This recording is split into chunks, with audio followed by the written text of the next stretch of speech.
Okay, let's switch gears right now. First Alert Chief Meteorologist Paul Heggen. We forgot to wear silver. Liz is wearing her silver.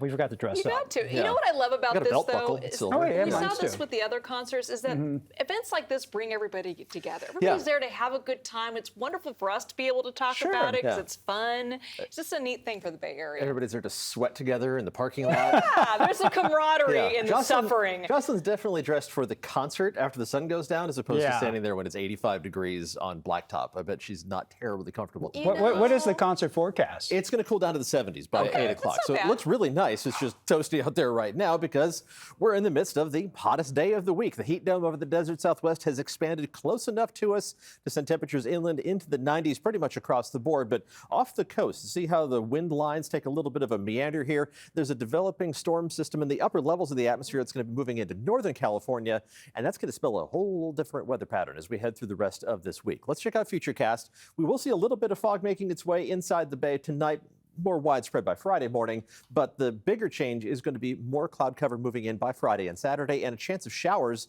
even a few thunderstorms for Northern California. And that is going to be a concern for any lightning strikes that aren't accompanied by enough rain to douse any fires that the lightning then starts. We're going to see more of those scattered thunderstorms for mainly far Northern California on Friday, and likely the same activity on Saturday. There is an outside chance that we get cloud cover that has enough moisture associated with it for just an outside chance of a couple of showers, mainly early in the day on Saturday and mainly north of the Golden Gate. It's something we'll keep an eye on as we head into the weekend. I wouldn't adjust any outside plans based on such a meager rain chance. We're talking about 20 to 30%, but it is there. The shifting winds should have a positive impact on our air quality eventually tomorrow. Now, tonight, still plenty of that surface level smoke, concentrated enough to send air quality into the unhealthy for sensitive groups, or just flat out unhealthy category. And I think we're still going to see that lingering enough tomorrow that air quality is going to be a real concern for the North Bay and inland in the East Bay, in primarily those areas for the worst air quality. But there's the change with that onshore breeze pushing some of that surface level smoke out of here as the sun goes down Thursday evening.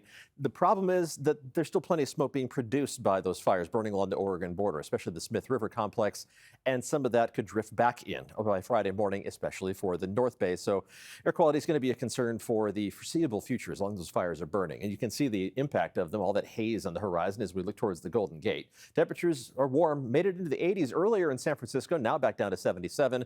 Still 83 in Oakland. Temperatures inland, low to mid 90s. 90 in San Jose, 96 in Livermore and Concord, and 95 degrees in Santa Rosa. The winds will pick up. Let's take a look at the Futurecast as we head through the day tomorrow. Not too strong to begin the day, but instead of the offshore winds that boosted that fire threat for the North Bay Mountains today, onshore winds are really going to accelerate as we head into the afternoon. By late afternoon, we're going to be tracking wind gusts in the 15 to 20 mile an hour range inland, 25 to 35, even close to 40 mile an hour gusts right along the coast, helping to impact our temperature pattern and helping to improve that air quality, if only temporarily, for parts of the Bay Area. Temperatures tonight dropping down to around 60 degrees in most locations. Some of the cooler spots dipping down to the upper 50s. Highs tomorrow, right around what's normal for this time of year. Everybody should be within 3 degrees on either side of average. Mid-60s along the coast, low to mid-70s around the Bay with temperatures inland, mostly in the 80s, just the very warmest spots getting up to around 90 degrees.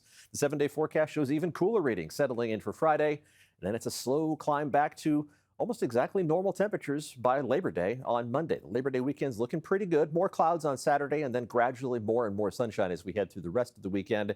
And there is that outside chance of a couple of showers early in the day Saturday. If they do visit your neighborhood, they're not going to amount to very much. They're not going to last very long, but it is unusual for early September. We'll be back to kind of normal September weather as we head into next week.